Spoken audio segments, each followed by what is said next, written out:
आपको एक वीडियो दिखाता हूं। देखिए जिस किस्म की बातें की जाती रही, वजीर आजम की और आर्मी चीफ की मुलाकात हुई, हमारे एक एंकर हैं वो उस मुलाकात की जो रुदात बयान कर रहे हैं, मैं आपको वो सुनवा दूं, उससे आइडिया हो पाएगा कि हम किस किस्म की सहाफत का आगाज हो चुका है।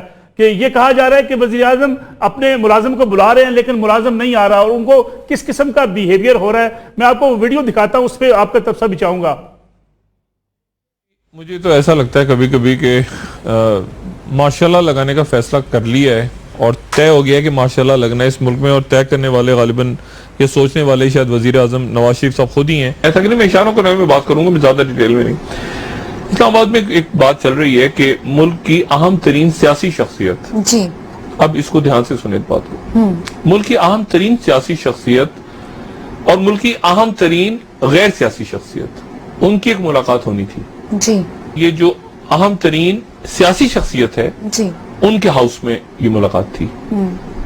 उन्होंने शायद कोई वहां पे अपना भरम दिखाने के लिए उन्होंने जो गैर सियासी शख्सियत हैं उनको कुछ बिठाया, कुछ इंतजार कर, मुख्तलिफ बातें हैं जी। मीटिंग शुरू हो गई, अंदर जाके मीटिंग शुरू हुई रफका की। तो मुल्क की जो अहम तरीन सियासी शख्सियत है उसने कहा चाय पीते हैं, कुछ सैंडविच मंगाते हैं, उसने अपना बटन दबाया कि वो चाय लेने वाला वो आ जाए, सर्विस बंदा नहीं आ रहा कोई। वो बेल दबाते जा रहे हैं अपने ऑफिस या अपने हाउस में, जो सबसे बड़ा हाउस ही होगा इस्लामाबाद का, वो बजाते जा रहे हैं तो वो बंदा कोई नहीं आ रहा। तो उनके छोटे भाई, नाम किसी का नहीं ले रहा, उनके छोटे भाई जो एक सूबे को हेड करते हैं, उन्होंने कहा पता नहीं घंटी खराब हो गई, क्या हो गया, तो वो उठ के बाहर निकले। तो जो गैर सियासी शख्सियत मौजूद थी, उनके जूनियर गैर सियासी बाहर खड़े हुए थे। उन्होंने कहा जी जनाब जरा अंदर तशरीफ ले जाइए, और ये मीटिंग खत्म हो तो बाहर निकले, फैसला करके निकले, ये आप चाहे भाई ये अंदर चले जाइए वापस, और ये मीटिंग कुछ मामला तय करें, मुल्क के मामला, और उसके बाद बात आगे। बड़ी दिलचस्प वीडियो आपने देखी कि वजीर आजम और वजीर आला पंजाब वो आर्मी चीफ के साथ मीटिंग कर रहे हैं, हमारे एंकर साहब कह रहे हैं, और वो बेल बजा रहे हैं। तो बेल बजाने के लिए जब वो बाहर गए वजीर आला पंजाब, तो आगे से जो फौजी जवान खड़े थे उन्होंने कहा जाएं अंदर अपना काम करें, और जब तक मामला तय कर लेते अब बाहर नहीं निकल सकते। इस किस्म की बातें होती रही हैं। शाह लतीफ़ साहब ने हमें ज्वाइन किया, सीनियर दफाई तजियाकार हैं। शाह लतीफ़ साहब, ये जो थ्योरीज हैं, कॉन्स्पिरेसी थ्योरीज इस्तेमाल की जाती हैं, बयान की जाती हैं टीवी चैनल्स के ऊपर, हमने देखा कि राही शरीफ साहब के हवाले से भी बहुत सी थ्योरीज पेश की जाती रही, लेकिन उन्होंने रिटायरमेंट को तरजीह दी, बड़ी इज्जत आबरू के साथ चले गए, नए आर्मी चीफ का तकर्र हो गया। इससे फौज जैसे एक मुनज़्ज़म इदारे को, फौज जैसे एक जो अहम इदारा है पाकिस्तान का, क्या उसको नुकसान नहीं पहुंचता जब इस किस्म की थ्योरीज बयान की जाती है टीवी चैनल्स के ऊपर?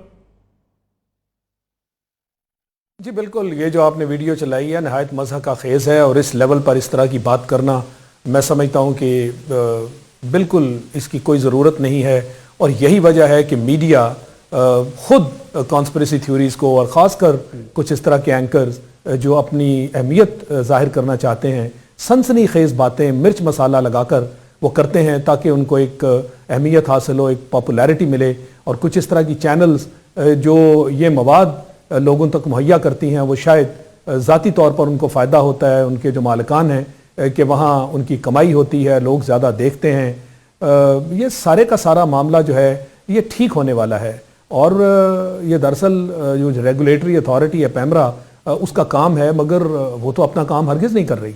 और इन चीज़ों को अगर आप नहीं देखते तो फिर ये एक ट्रेंड जो चल पड़ा है, ख़ासकर ये रेटिंग वाला, रेटिंग जो है वो तो इसी चीज़ पर होती है ना कि सनसनी सबसे ज़्यादा कौन फैला सकता है, उसमें गलत सच सारी बातें चलती हैं, कोई उसकी जो है वो वेरिफिकेशन नहीं की जाती, और अगर कोई गलत इस तरह की बात कर भी जाता है उसको कोई पूछने वाला नहीं होता। लिहाजा जब आप किसी का इस मामले में एहतसाब ही नहीं करेंगे, कोई गलत बयानी पर किसी को पकड़ेंगे नहीं, तो फिर हर एक को खुली छुट्टी मिल जाती है।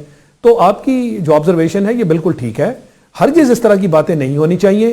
आज जो ख़ासकर देखें आप, ये नतीजा निकला है, मसलन आज से पहले 10 महीने पहले आर्मी चीफ जो है उन्होंने एक बयान दिया था जिसके तहत उन्होंने सारे इस तरह के शक व शुबहात ख़त्म कर दिए कि वो अपनी मुद्दत मुलाजमत में तोसी हरगिज़ नहीं चाहते।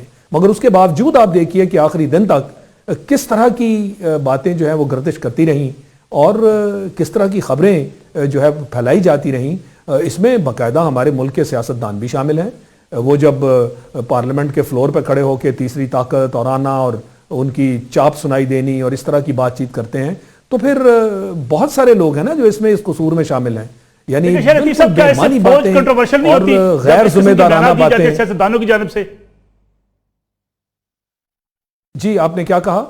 کیا اس سے فوج کنٹروورشل نہیں ہوتی جب اس قسم کے بیانات دیے جائیں کہ فوج آ جائے یا فوج کو بلایا جائے یا جو میڈیا کے اوپر اس قسم کی باتیں کی جائیں؟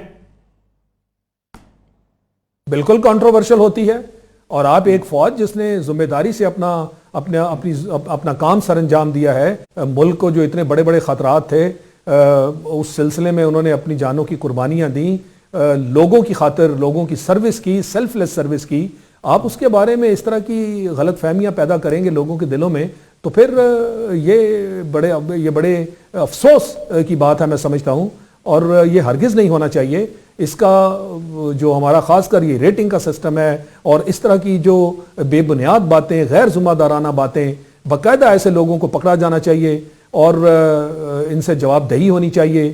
یہ وہ ریفارمز ہیں جس کی ہم اکراس دا بورڈ بات کرتے ہیں. یہ انہی ریفارمز کی وجہ سے چونکہ ہم یہ ریفارمز نہیں کرتے تو معاشرے میں جو ابتری ہے، معاشرے میں جو بدنظمی پھیلی ہوئی ہے وہ اسی وجہ سے ہے کہ اور آپ کو معلوم ہے کہ میڈیا کا ایک اتنا بڑا رول ہے، پوری دنیا میں اس کا سب سے بڑا رول ہے کہ جو پرسیپشنز بنائی جاتی ہیں وہ میڈیا کے ذریعے بنائی جاتی ہیں.